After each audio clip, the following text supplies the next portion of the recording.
Namaste. My name is Akshay Upasany and I am going to present our work on the topic of modeling and analysis of solar photovoltaic supply chain. This is a joint work with Professor Jayendran Venkateshwaran.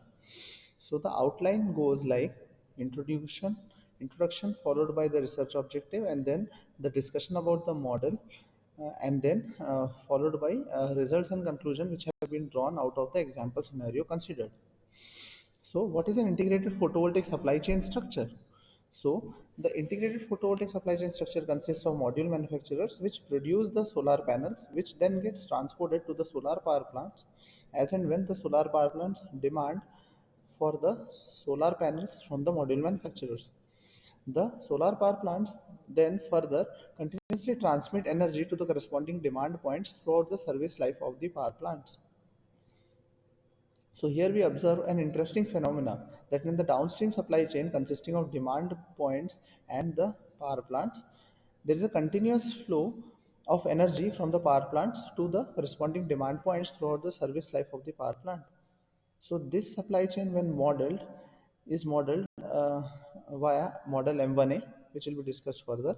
Now in the upstream supply chain, which consists of power plants and the module manufacturers, there is a discrete flow of panels from the module manufacturers to the power plants.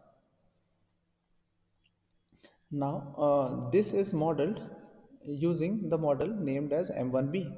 Now, there is an integrated supply chain which obviously consists of the demand points, the power plants, as well as the module manufacturers, which is modeled using model named as M2.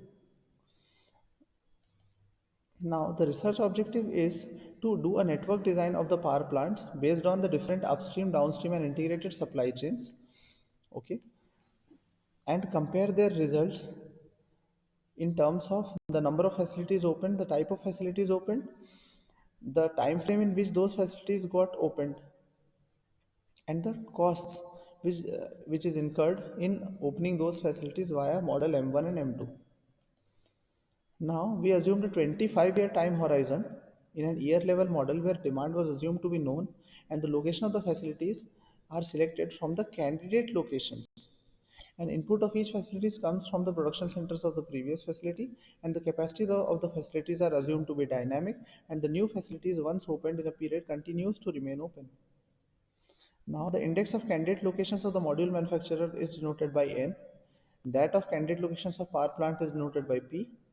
Now index of periods is denoted by L and index of demand points corresponding to P is denoted by K. Now talking about the model parameters, the unit setup cost of the ith module manufacturer is denoted by MOCI. That of the variable cost of ith module manufacturer is denoted by MVCI and the unit cost of transportation from the ith module manufacturer to the jth power plant is denoted by TRCIJ. Now the unit setup cost of the jth power plant is denoted by POCI. Unit variable cost of the jth power plant is noted by PVCJ and the unit cost of generating and transmitting energy from the jth power plant to the kth demand point is denoted by TSCJK and the average sunlight hours in a year is denoted by S. Now talking about the model decision variables, modules made by the ith module manufacturer in period T is noted by MIT. Modules transported from the ith module manufacturer to the jth power plant in period T is noted by XIJT. Now the installed amount at the jth power plant in period T is denoted by CJT. Now the energy transmitted from the jth power plant to the kth demand point in period T is denoted by PJKT. The opening status of the ith module manufacturer in period T is noted by DIT. Opening status of the jth power plant in period T is noted by EJT, which takes the values 0 and 1. Overall opening status of the ith module manufacturer is denoted by YI, and overall opening status of the jth power plant is denoted by ZJ. Now, after having discussed the model parameters, formulations, and indices, now we are ready to do the model formulation. So, model M1A, which models the downstream supply chain, has an objective to minimize the sum total of power plant setup cost, power plant variable cost, and energy transmission cost subject to certain supply, demand, and variable constraints, where the decision variables are PJKT, CJT, ZJ, and EJT. Now, the model M1B, which has an objective to minimize the sum total of module manufacturer setup cost, module manufacturer variable cost, and panel transportation cost, subject to certain supply, demand, and variable constraints. Here the decision variables are XIJT, MIT, YJ, and DJT. Now, model M2, which is used to model the integrated supply chain, has an objective to minimize the sum total of setup costs of power plant and module manufacturer, variable costs of power plant and module manufacturer, and the energy transmission cost and panel transportation cost, subject to certain supply, demand, and variable constraints, where the decision variables are the combined decision variables of upstream as well as the downstream models. Now, the objective function over here for the integrated supply chain consists of these six parameters, where the MOC, that is the module manufacturer setup cost, comes into picture when the module manufacturer is opened. Similarly, power plant setup cost comes into picture when the power plant is opened. Now, the module manufacturer variable cost is directly proportional to the quantity of modules which is actually produced at the module manufacturer. Similarly, the power plant variable cost comes into picture and is directly proportional to the quantity of panels which is installed at the jth power plant till time t. Now, the panel transportation cost is directly proportional to the amount of panels which is transported from the ith module manufacturer to the jth power plant in period t, and the transmission cost is directly proportional to the energy transmitted from the jth power plant to the kth demand point in period t. Now, talking about the different constraints. So, first of all, the supply constraints number 10 says that the amount of panels which are transported from the ith module manufacturer is upper bounded by the quantity of panels which is produced at the ith module manufacturer. Similarly, the amount of energy which is transmitted to the by the jth power plant is upper bounded by the energy which can be produced by the jth power plant.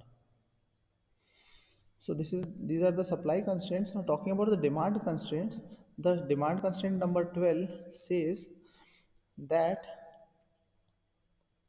the uh, amount of panels which are transported to the jth power plant should at least satisfy the demand generated by the jth power plant in period t for the installation. Similarly, the amount of energy which is transmitted to the kth demand point should at least satisfy the energy demand generated by the kth demand point in period t. Now, talking about the variable constraints, MIT, XIJT, CJT, and PJKT should take non-negative values, whereas the opening status, that is the DIT, EJT, YI, and ZJ, should take either value 0 or 1. Now, the example scenario that we had considered consisted of 40 candidate locations each of module manufacturer and power plant, where the facilities were having dynamic capacities in a 25-year time horizon, and um, if we considered an year level model with known demand under different scenarios of percentage demand fulfillment settings.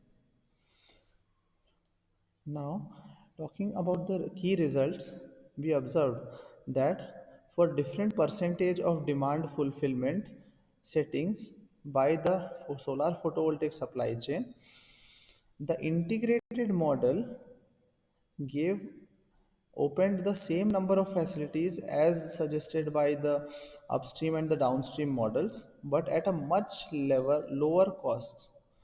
Okay, so if we take an example of 10% demand setting, fulfillment setting, that is the 10% of the energy demand is fulfilled by the solar photovoltaic supply chain. M2 suggested that two each of module manufacturer and power plant be opened.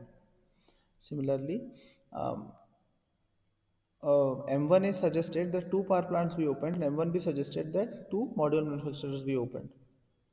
Similarly, we can see for other percentage demand fulfillment settings, the key thing is that these costs as suggested by the M2 model are considerably lower than the costs suggested by the combination of M1A plus M1B model.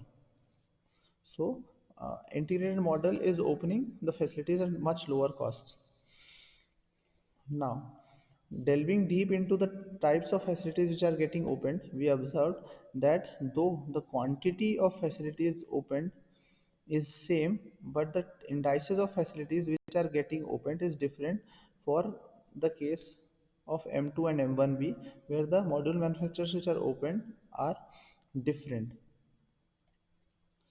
Similarly, for the power plant case as well, for M2 model and M1A model, though the quantity of power plants which are getting opened under different demand fulfillment settings are same, but the types of facilities or the indices of the power plants which are getting opened is different in both the cases.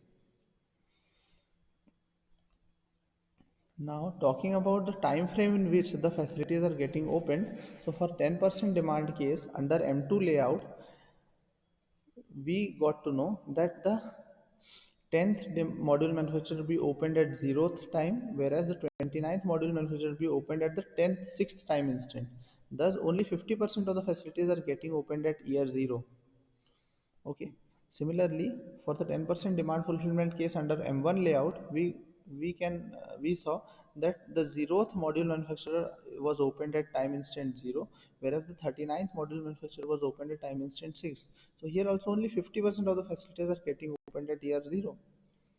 Similarly, for the 25% demand case, M2 layout suggested that the facility 31 and 35 be opened at time instant 9 and 17 respectively, whereas the other facilities, that is the 17, 20 and 37 be opened at time instant 0. Thus we can see that only 60% of the facilities are opening at the time instant 0. Now, M1 layout suggested for the 25% demand case that facility number 5 and 31 be opened at time instant 18 and 10 respectively, whereas the other facilities, that is 0th, 1st and 32nd be opened at time instant 0. Thus here also only 60% of the facilities are getting opened at year 0. So here we observe that all the facilities need not be opened at time instant 0. So here the key observations and conclusions, we'll again summarize it once, which says that the integrated model outperforms the upstream and the downstream models combined in terms of costs, where the integrated model opens the same number of facilities but at the much lower costs, as we already observed. And also from the previous 2-3 slides, we observed that the capacity building of all the facilities need not be required at time instant 0. So the capacity building can take place gradually throughout the lifetime of the power plants instead of building everything upfront whenever we have an objective to minimize the cost. Now, what else can be done? So the model which we had considered had deterministic parameters. So if we consider some uncertainties in the parameters like say sunlight hours, demand patterns or cost patterns, then the model performance can be increased by making the model much more robust. And the distinction between the types of facilities which are opened can be studied in much more detail. So this is it from our side, and now I'm open for any questions. Thank you.